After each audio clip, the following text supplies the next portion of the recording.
Dear students, glacial erosional features को continue करते हैं। आज हम इसका लास्ट टाइप जो है, लास्ट फीचर इरोजनल फीचर जो ग्लेशियर्स बनाते हैं, जो आपके सिलेबस में है, उसके हिसाब से जो लास्ट फीचर रह गया था दैट इज़ फ्योर्ड और फ्योर्ड्स। तो ये ग्लेशियल फीचर, इरोजनल फीचर, ये एक एक्सक्लूसिव ग्लेशियल फीचर है जो कि कहाँ पे बनता है, ना कि माउंटेन वैलीज़ में या अल्पाइन पीक्स पे, बल्कि ये वहाँ पे बनता है जहाँ पर ग्लेशियर्स कोस्टल एरियाज़ के नज़दीक हों, या जहाँ पर मोस्टली ये वहाँ पे बनते हैं जहाँ पे कोस्टल एरियाज़ हैं, जैसे Greenland, Arctic, Antarctica, Norway, Sweden, Canada. तो इनके आसपास जो भी कोस्टल एरियाज़ हैं या जो भी सीज़ हैं, तो वहाँ पे जो ग्लेशियर्स हैं तो वो एक स्पेशल फीचर बनाते हैं इरोजन की वजह से कोस्टल एरियाज़ के नज़दीक। ओके, तो उसको हम फ्योर्ड्स कहते हैं। तो होते क्या है ये फ्योर्ड्स एक्चुअली जब ग्लेशियर मूव करता है, क्योंकि उसमें रॉक फ्रैगमेंट्स होते हैं, बाकी स्मॉल बिग फ्रैगमेंट्स, बोल्डर्स होते हैं, so they act as cutting tools. Erosive power उससे बढ़ जाता है उसमें, क्योंकि वो आइस में फ्रीज हुआ होता है, इन ट्रेन हुआ होता है।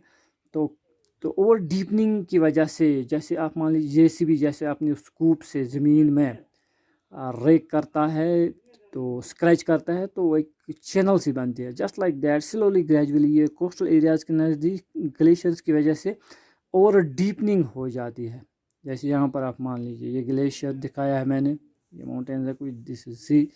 तो जब ग्लेशियर स्लोली ग्रेजुअली एडवांस करता है, ओके, तो ये वैली को स्क्रैच करता है और डीपनिंग करता है। उस ओवर डीपनिंग की वजह से, स्क्रैचिंग की वजह से जो चैनल या स्मॉलर बिगर जो वैली जैसी बनती है, वहाँ पे चैनल या ट्रफ जैसा बनता है, डिप्रेशन जैसे बनते हैं।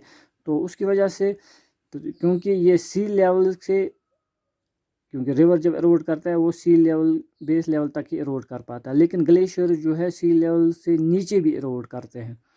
तो जब ओवर डीपनिंग हो जाती है, मीन सी लेवल से नीचे, ओके, उससे नीचे भी जब ये एरोड करते हैं, चैनल्स बनते हैं, वैलीज, ट्रफ्स बनते हैं, तो ये जो सी वाटर है ये ट्रांसग्रेस होता है। ओके, ये लैंड की तरफ चला जाता है, या जो भी कोस्टल एरियाज है वहाँ उसकी तरफ जो है ट्रांसग्रेस करता है या मूव करता है। तो दैट मीन्स जो वैली वहाँ पे बनती है वो सबमर्ज हो जाती है, सी वाटर में वो सबमर्ज वैली बनती है, जिसमें ग्लेशियर फिर उस पर ग्लेशियर मास जो है, स्नो आइस, वो फ्लोट करता है उस वाटर पे, सी वाटर पे। ओके, तो so due to this over deepening by glaciers, submerged deep submerged valleys, smaller bigger troughs are formed, those are known as fjords. Okay, तो जो कि कोस्टल एरियाज़ के अलॉन्ग बनते हैं। ये स्पेशल इसमें ऑब्जेक्टिव भी पूछते हैं, फ्योर्ड्स कहाँ पे बनते हैं। ये वैली में नहीं बनते हैं, वैली ग्लेशियर से नहीं बनते, बल्कि ये कोस्टल एरियाज़ में ग्लेशियर्स की वजह से बनते हैं। फॉर एग्जांपल जैसे मैंने आपको बताया, ग्रीनलैंड है, नॉर्वे है, स्वीडन है, इसी तरह आर्कटिक, अंटार्कटिका है, देन कनाडा भी है। सो स्पेशल होता क्या है, ये मान लीजिए फ्लोटिंग आइस है, क्योंकि आइस जो है हल्का होता है पानी से, और सी वाटर तो थोड़ा डेंसर है, उसमें कंसंट्रेशन हाई है। तो दीज आर अगेन जो कि ग्लेशियर बॉटम पे टिल जो एरोडेड रॉक फ्रैगमेंट्स होते हैं, ये हार्ड रॉक है नीचे, bed rock. Okay, this is sea again.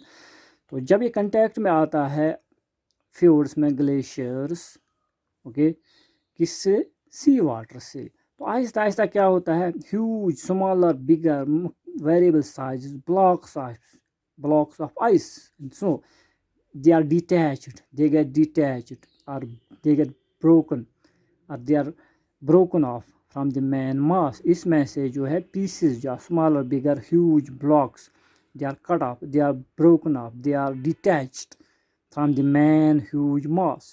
Okay, so within fjords, glaciers come in contact with sea water, ये एक special case है। तो then slowly gradually blocks of these ice, when glacier comes into contact with the sea water, they break off from the main mass of the glacier. Okay, waste होता है वो मास। Okay, सो उस process को हम कहते हैं कि ये वेस्टेज ऑफ ग्लेशियर आइस है। लेकिन ایک ٹرم دی جاتی ہے اس کے لیے, that is known as calving. Okay, so the process of wastage of ice, اس میں ایک نمبر پوچھتے ہیں یا آبجیکٹو بھی پوچھتے ہیں, what is calving, what is the wastage of glacier یا known as یا termed as. So the process of wastage of glacier ice is known as calving. اس کو ہم calving کہتے ہیں. اور calving کی وجہ سے, اس ڈیٹیچنگ کی وجہ سے جو ہیوج بلاکس ڈسلوج ہوتے ہیں, ڈیٹیچ ہوتے ہیں مین ماس سے, اوکے, ان کو ہم آئس برگس کہتے ہیں. یہ نام تو آپ نے سنا ہوگا.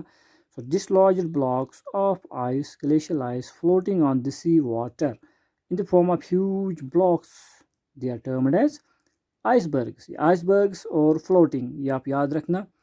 Okay, icebergs are dislodged blocks of ice floating on water, اور سی واٹر بھی ہم لکھ سکتے ہیں, in the form of huge blocks, and they are termed as icebergs. So this all about fjords. So especially یہ کہاں پہ بنتے ہیں, یہ آپ نے یاد رکھنا ہے, یہ کوسٹل ایریاز میں بنتے ہیں. اور اس میں جو پروسیس ہوتی ہے ویسٹیج آف گلیشیئر آئس, اس کو ہم کیلونگ کہتے ہیں. اور جو ڈیٹیچ ڈسلوجڈ آئس بلاک فلوٹ کرتے ہیں واٹر پہ, اس کو ہم آئس برگس کہتے ہیں. بس دیٹس اٹ, اتنا ہی ہے اس کے بارے میں آپ نے یاد رکھنا.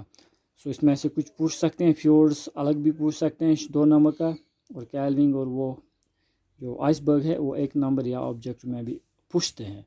سو دس آل اباؤٹ فیورڈس. تو اس سے یہاں تک ہم نے جو گلیشیل ایروجنل فیچرس ہیں جیسے you shape valley, hanging valley آپ نے پڑھا, روچی ماؤنٹینی فیورڈس, یہ ختم ہوتا ہے. اب خالی اس میں ایک ٹاپک رہتا ہے ڈپوزیشنل فیچرز, جس کو ہم مورینز کہتے ہیں, بہت امپارٹنٹ ہے وہ بھی. تو وہ ہم نیکسٹ کلپ میں دیکھیں گے. لیکن بائی دین ٹیک